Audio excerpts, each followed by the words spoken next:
இங்கே பாருங்கள் சிஸ்டர், நான் உடல் எடையை குறைக்கணும் தான். எனக்கு தொப்பையும் தான் இருக்குது. 2யுமே ஒரு டயத்தில் குறைக்கணும். அதுக்கும் ரொம்ப நாளாக எடுத்துக்கக்கூடாது. ஜஸ்ட் ஒரு 15 நாள் 20 நாளுக்குள்ள நான் குறைக்கணும். அந்த மாதிரி ஏதாவது ஒரு ட்ரிங்க் இருந்தால் ஷேர் பண்ணுங்க அப்படின்னு சொல்லிட்டு கொஞ்சம் மிரட்டலான தோணிலேயே ஒரு சிஸ்டர் கேட்டிருந்தாங்க. அவங்களுக்காக தான் இந்த வீடியோ. அதே மாதிரி நீங்களும் ஆசைப்பட்டீங்க அப்படின்னா கண்டிப்பாக ட்ரை பண்ணி பாருங்கள். நம்ம இன்றைக்கி ட்ரை பண்ண போகிறது ஒரு ட்ரிங்க் தான். சூப்பர் ஃபாஸ்ட்டாக வெயிட் லாஸ் பண்ணுறதுக்காக யூஸ் பண்ணக்கூடிய ஒரு ட்ரிங்க் தான். ஃபஸ்ட்டு ஒரு பாத்திரம் வச்சுட்டு அதில் தண்ணி ஆட் பண்ணிக்கோங்க. ஒரு 1.5 டம்ளர் தண்ணி இருக்கிற மாதிரி. அதில் வந்து நான் முதலாவதாக சேர்க்குறது என்ன அப்படின்னா, பே லீஃப்னு சொல்லுவாங்க. இது பிரியாணிக்கு பயன்படுத்தும் இல்லையா, அந்த இலை தான். இந்த மாதிரி நல்ல தரமான இலையாக எடுத்துக்கோங்க. அப்போ தான் சூப்பர் ஃபாஸ்ட்டாக வெயிட் லாஸ் வந்து நம்மளால் பண்ண முடியும். இந்த இலையை வந்து பார்த்திங்கன்னா நல்லா பிச்சு போட்டுக்கோங்க. அப்படியே முழுசாகவும் போடலாம், பட் பாத்திரத்தில் கொள்ளாது அப்படிங்கிறதுக்காக சும்மா அங்கே 2 3 பிச்சு அப்படியே போட்டுக்கிறேன். நான் வந்து ஒரு 1.5 லீஃப் பக்கம் எடுத்துக்கிட்டேன். உங்களுக்கே தெரியும் நான் எவ்வளோ பெரிய லீஃப் எடுத்திருக்கேன் அப்படிங்கிறது. ஸோ ஒரு டைம் ட்ரிங்க் பண்ணுறதுக்கு இந்த அளவுக்கு லீஃப் வந்து சரியாக இருக்கும். அடுத்ததாக வந்து பார்த்திங்க அப்படின்னா, 1 ஸ்பூன் அளவுக்கு சீரகம் வந்து எடுத்திருக்கேன். வெயிட் லாஸ் அப்படின்னாலே கண்டிப்பாக சீரகம் இல்லாமல் இருக்கக்கூடாது. சீரகம் இருந்தே ஆகணும்.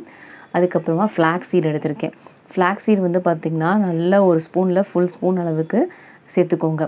இதுவுமே வெயிட் லாஸ் பண்ணுறதுக்கு ஹெல்ப் பண்ணும் தான்.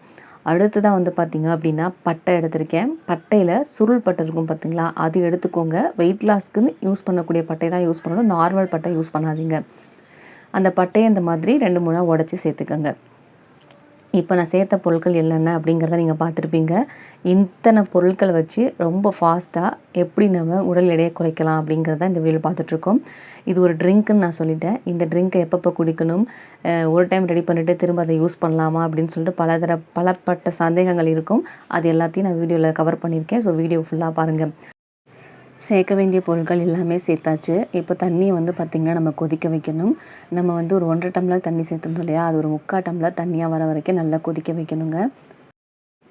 தண்ணி கொதிக்க ஆரம்பிக்கிற வரைக்கும் நல்லா ஹை ஃப்ளேமில் வச்சுருங்க. கொதிக்கிற ஸ்டேஜ் வந்ததுக்கப்புறமா மீடியம் ஃப்ளேமில் வச்சு 15லேருந்து 20 நிமிஷம் நல்லா கொதிக்க வைங்க. இப்போ தண்ணியோட அளவு வந்து பாருங்கள், நல்லா குறைஞ்சி வந்திருக்கு. நான் இந்த சமயத்தில் ஸ்டவ்வை ஆஃப் பண்ணிட்டேன். இப்போ டீ காஃபி குடிப்போம் இல்லையா, அந்த சூடு வர வரைக்கும் அதை நல்லா ஆற வச்சுக்கலாம். நான் உங்ககிட்ட சொன்ன மாதிரி நம்ம டீ காஃபி வந்து சிப் பண்ணி தான் குடிப்போம் இல்லையா, அந்த சூட்டில் இப்போ வந்து பார்த்திங்கன்னா அந்த தண்ணி இருக்குது. நெக்ஸ்ட் என்ன பண்ண போகிறோம் அப்படின்னா, ஒரு வடிகட்டி வச்சு தண்ணியை மட்டும் வடிகட்டி தனியாக எடுத்துக்க போகிறோம்.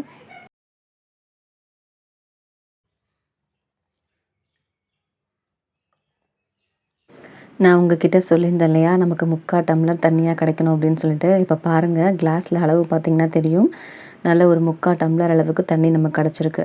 நல்லா பார்க்குறதுக்கே கலர் வந்து பார்த்திங்கன்னா நல்லா வைப்ரண்ட்டாக இருக்குது பாருங்கள். இந்த தண்ணி கூட நம்ம மிக்ஸ் பண்ணுறதுக்காக நான் வந்து பார்த்திங்க அப்படின்னா சால்ட்டு தான் சேர்க்குறேன். சுகர் எதுவும் சேர்க்க வேணாம், ஹனியும் சேர்க்க வேணாம். சால்ட்டு வந்து சேர்த்து குடிச்சு பாருங்கள், நல்லாயிருக்கும். நமக்கு ரொம்ப ஃபாஸ்ட்டாகவும் வெயிட் லாஸ் வந்து நடக்கும். நீங்கள் ஹனி தான் சேர்க்கணும் அப்படின்னா ஓகே, ஒன்றும் பிரச்சனை இல்லை. 1 ஸ்பூன் அளவுக்கு ஹனி சேர்த்து நீங்கள் குடிங்க. ஆனால் சால்ட்டு சேர்த்து குடிக்கிறது ரொம்ப நல்லது. இந்த ட்ரிங்க்கை நீங்கள் காலையில் எந்திரிச்சதுமே பல்ல விளக்கிட்டு எம்டி ஸ்டொமக்கில் 1 டம்ளர் இந்த மாதிரி குடிச்சிடணும். அதுக்கப்புறம் நைட்டு தூங்க போகிறதுக்கு முன்னாடி திரும்பவும் இதே மாதிரி ரெடி பண்ணி குடிக்கணும். காலையில் நீங்கள் சேர்த்த பொருட்கள்லையே நைட்டுக்கு வந்து பார்த்திங்கன்னா தண்ணி ஊற்றி கொதிக்க வச்சு யூஸ் பண்ணிக்கலாம். ஒரு நாளைக்கு ஒரு தடவை நீங்கள் ட்ரிங்க் பண்ணுறதுக்கு பொருட்களோட அளவு எடுத்திங்கன்னா சரியாக இருக்கும். இப்போ இந்த ட்ரிங்க்கை எப்பப்போ குடிக்கணும் அப்படின்னு சொல்லி பார்த்துருப்பீங்க. ஒரு 15 நாள் தொடர்ந்து குடிச்சிட்டு உங்களோட வெயிட்டில் மாற்றம் தெரியுதான்னு சொல்லிட்டு ஸ்கேலில் நின்று செக் பண்ணி பாருங்கள். தொப்பையும் அளந்து பாருங்கள். நிச்சயம் வந்து பார்த்திங்கன்னா எப்படியும் உங்களுக்கு ரெடியூஸ் ஆகிருக்கும். அதுக்கப்புறம் நீங்கள் கண்டினியூவாக ஃபாலோ பண்ண உங்களுக்கு சூப்பர் ஃபாஸ்ட்டாக வந்து பார்த்திங்கன்னா உங்கள் பாடியில் வெயிட் லாஸ் நடக்கும். தேவையில்லாமல் தேங்கியிருக்கக்கூடிய கெட்ட கொழுப்புகளை ரொம்ப ஃபாஸ்ட்டாக குறைக்கிறதுக்கு இந்த ட்ரிங்க் வந்து பார்த்திங்கன்னா ஹெல்ப்ஃபுல்லாக இருக்கும். ஸோ மிஸ் பண்ணாமல் ட்ரை பண்ணி பார்த்துட்டு ஃபீட்பேக் வந்து கமெண்ட் செக்ஷனில் வந்து ஷேர் பண்ணுங்கள்.